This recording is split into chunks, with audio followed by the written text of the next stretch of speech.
चलो शुरू करते हैं। कल हम लोग पढ़े विद्युत रासायनिक श्रेणी किसे कहते हैं, कोई बताएगा हमें?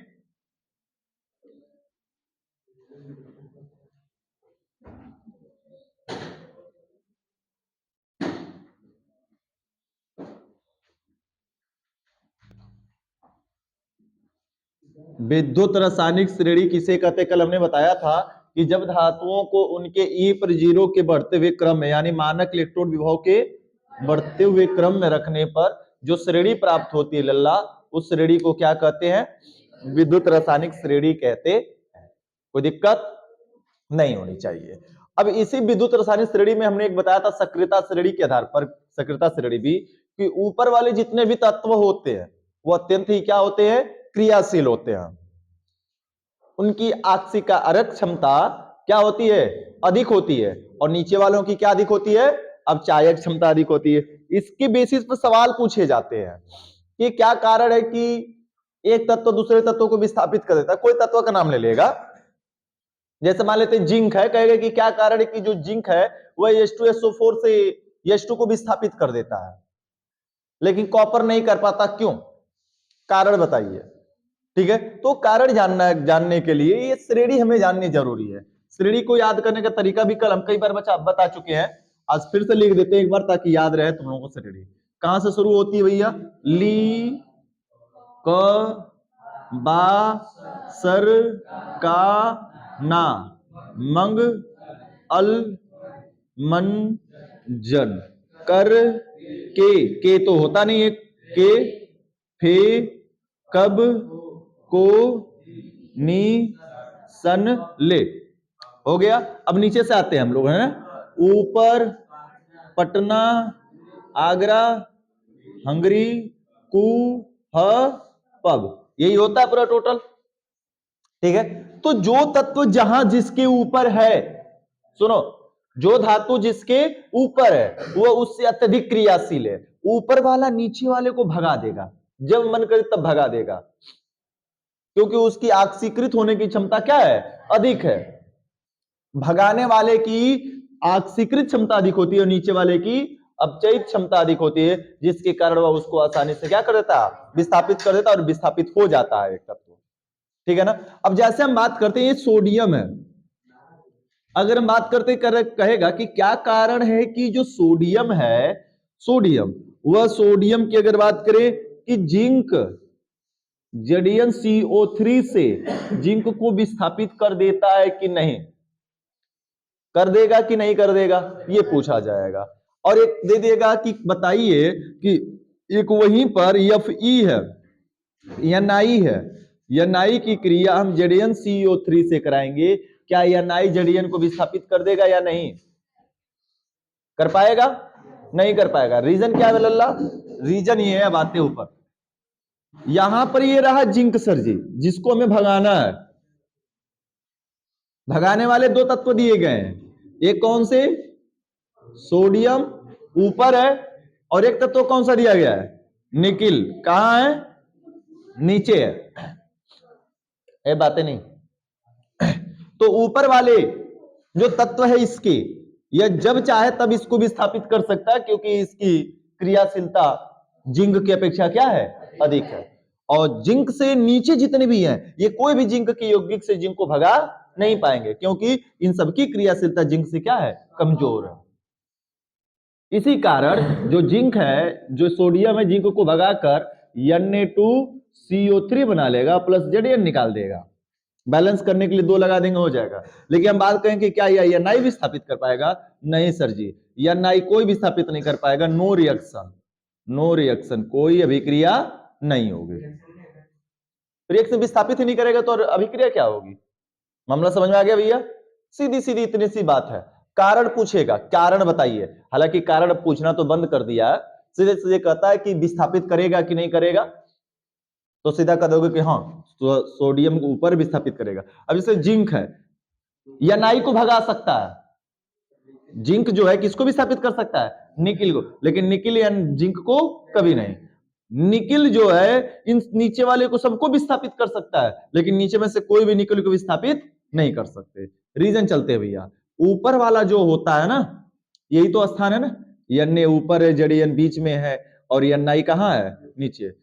पहले इन दोनों की तुलना करते हैं। इन दोनों के केस में ऊपर वाले की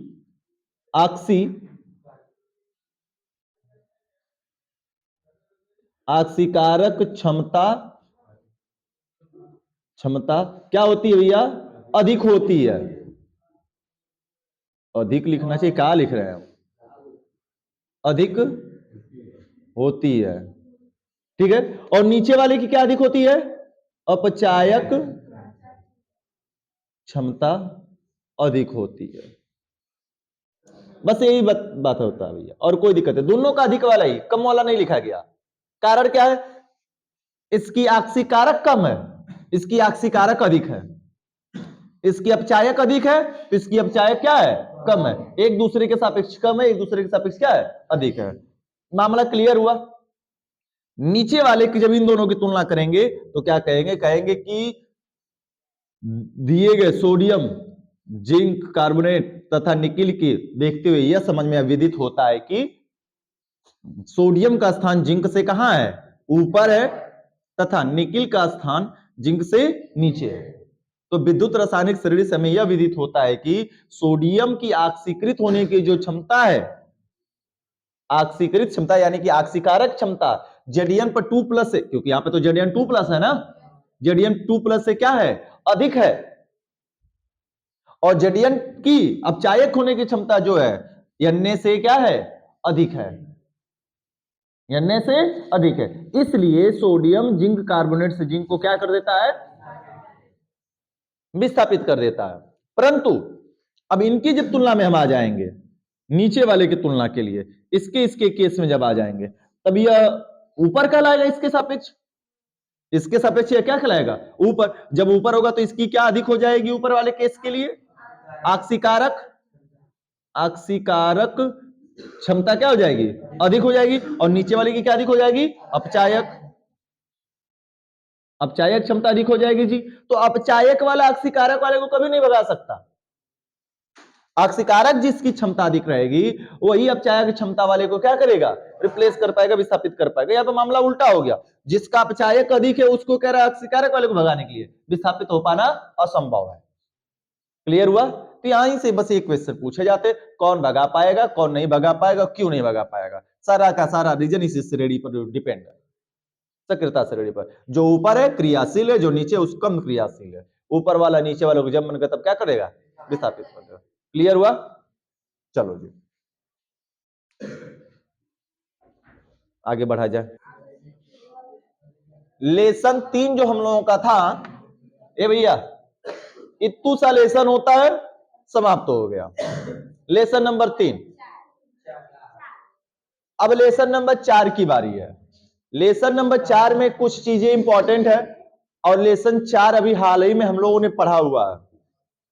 इसलिए ये जो हम लोगों का जो क्लास स्टार्ट हुआ था, रिवीजन क्लास कब स्टार्ट किया था हमने, जैसे ही लेसन नंबर 4 क्या हुआ है, खत्म हुआ, समाप्त हुआ था। तो लेसन नंबर 4 में आईयूपीएससी है जो सबसे ज्यादा इंपॉर्टेंट है, हमने पढ़ाया हुआ है, और सारी की सारी वीडियो रिकॉर्ड भी है। पूरा आईपीएससी का एक सेक्शन बना हुआ है, जाकर वहां पे देख सकते हो। क्लास 10 की देखना, 11 वाली नहीं देखने लगना, वो ज्यादा एडवांस लेवल की है, ठीक है ना। हम बात करते हैं आगे। अगर आईपीएससी के बाद हमने उसमें साबुनीकरण भी पढ़ाया है, उसी में कार्बन की सर्वतोमुखी प्रकृति भी पढ़ाई गई है, ठीक है ना। तो और ये सारी चीजें वहां पर पूछी जा सकती हैं जी। एल्कोहल भी है, एल्कोहल भी उसी में है, एसिटिक एसिड भी उसी में है। तो यहां से ये भी सारा का सारा जो लेसन है अभी हमने हाल ही में पढ़ाया है, तो वो रिवीजन हो चुका है, कंप्लीट माना जाएगा ऐसे, ठीक है ना। तो हम लोग आज अब क्या करते हैं कि पेपर पढ़ लेते हैं, 1-2 है इस महीने तक, और फिर 1 तारीख से हम लोग शुरू करेंगे अपना जो भी अब बचा हुआ है, जितना भी दिन इस महीने में हम लोगों का, इस मंथ में जो भी सेट है, हम लोगों ने साथ 10 सेट हल कर चुके थे ना हम लोग, तो थोड़ा सेट को कंटिन्यू करते हैं, आगे बढ़ाते हैं, और है ताकि रिवीजन और स्ट्रांग हो जाएगा हम लोगों का।